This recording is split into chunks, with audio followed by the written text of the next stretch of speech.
Hey, what's up, guys? Day 208 of my 365-day challenge slash adventure. I'm actually a little bit late on this one.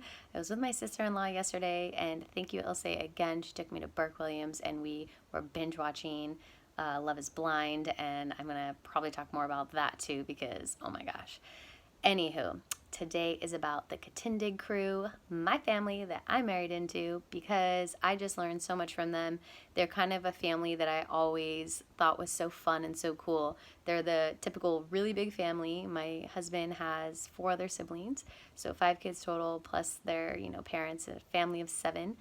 And they're Filipino. They have lots of parties. They're loud. They're constantly like having food as the center of gathering, and it's just a fun time. Like all of his cousins, Christmas parties are just massive and gigantic, and it's just been a beautiful thing because I have a relationship with each one of the siblings, and it's our own outside of my relationship with my husband, and I love that I can hang out with them and gain so much. And even his little brother, I text him every day, he texted me every day. We hold each other accountable for our fitness, and something so simple like that goes so far. So shout out to Vinny, I freaking love you.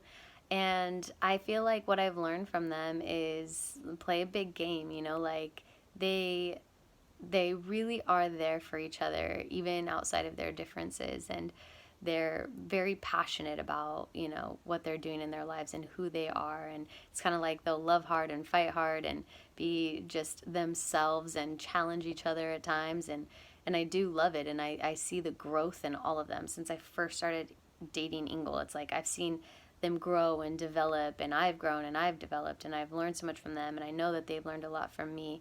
And I know from day one I've always been myself with them.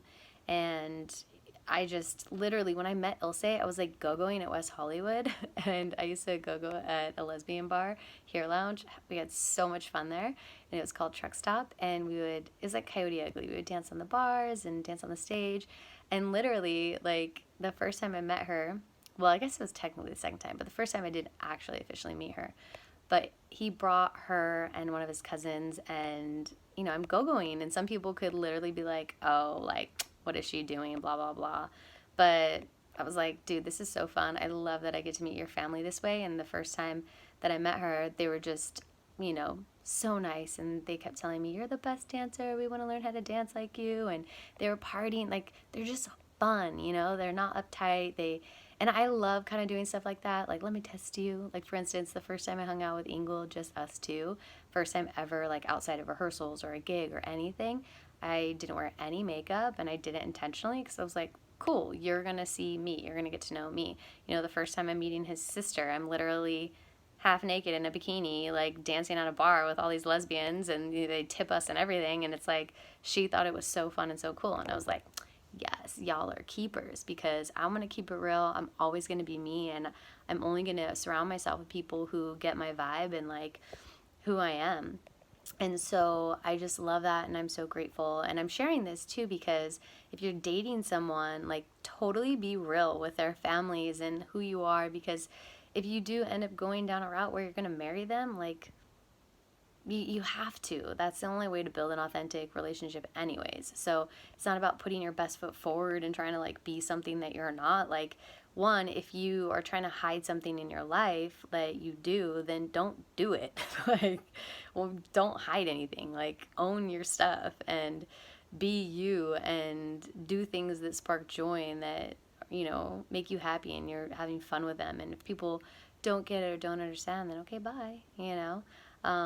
But yeah, his parents and we've always had super real conversations, and I, yeah, I just absolutely adore them. They've always been so kind to me. So again, shout out to the Catindig crew. Thank you for always accepting me. Thank you to my papagani who makes me my margaritas every time I come, and my brothers and sisters. I literally call them my brothers and sisters. I freaking love you guys.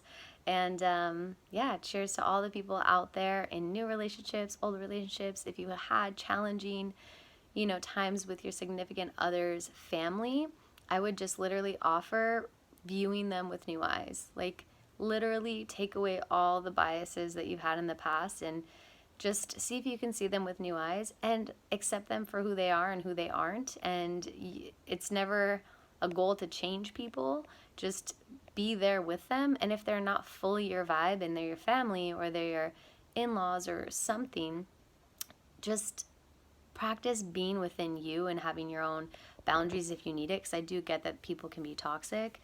But be in a space where you learn to be in joy no matter what the circumstance is. And then, if anything, give them gratitude that they get to challenge you in that way and that you get to focus on improving who you are and making yourself more emotionally and internally empowered and strong. So, yeah, that's day 208. And I could not be more grateful to be a part of the Catindig crew. And one of my goals in life is I will have a family like tracksuit where we all have on the back Catindig crew. I think that'd be real cute. Adidas, holla. Okay, bye guys.